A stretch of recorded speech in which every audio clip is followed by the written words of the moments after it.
క్రీస్తునందున్న ప్రియులకు ప్రేమతో వందనాలు తెలియజేస్తున్నాను. జనవరి నెల 26వ తేదీ 2025. ఈరోజు దేవుడు మనకు చేస్తున్న వాగ్దానం ఏమిటనగా యెషయా గ్రంథము 61వ అధ్యాయము 7వ వచనం.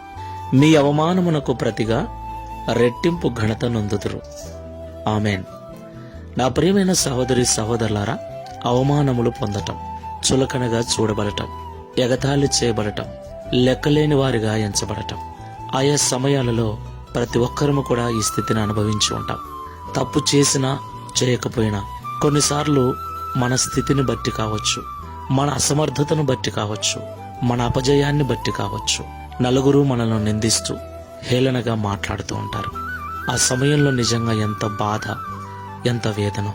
మనము తప్పు చేశామన్న ఒకే కారణముతో వెలివేసేవారు, త్రోసివేసేవారు, అక్కర్లేదు వెళ్ళిపో అని గెంటి వేసేవారు ఎంతమందో.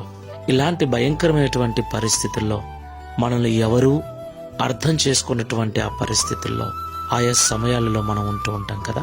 నా ప్రియులారా, ప్రభు అంటున్నాడు, మీకు కలిగిన అవమానమునకు ప్రతిగా రెట్టింపు ఘనతను నేను ఇస్తాను అని. దేవునికి మహిమ కలుగును గాక. అవును ప్రియులారా, నా జీవితంలో నేను అక్షరాలు అనుభవించాను. ఎక్కడైతే అవమానపరచబడ్డానో, ఎవరి ద్వారా అయితే అవమానపరచబడ్డానో అక్కడే నా ప్రభు ఘనతనిచ్చి వేవేల మందికి ఆశీర్వాదకరంగా నన్ను మార్చాడు.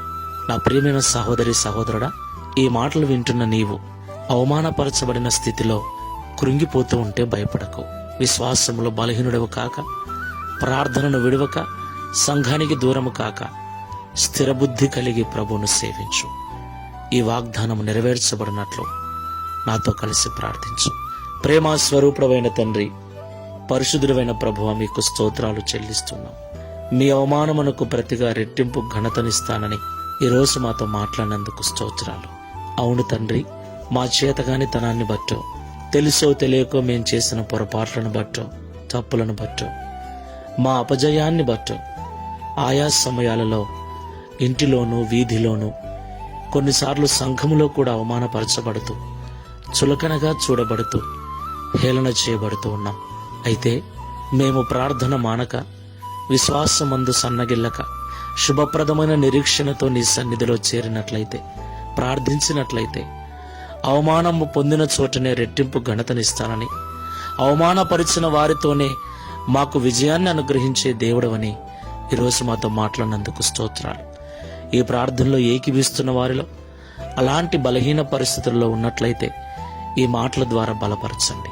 అవమానపరచబడిన స్థితిలో ఉన్న నన్ను మీరు ఆదరించారు.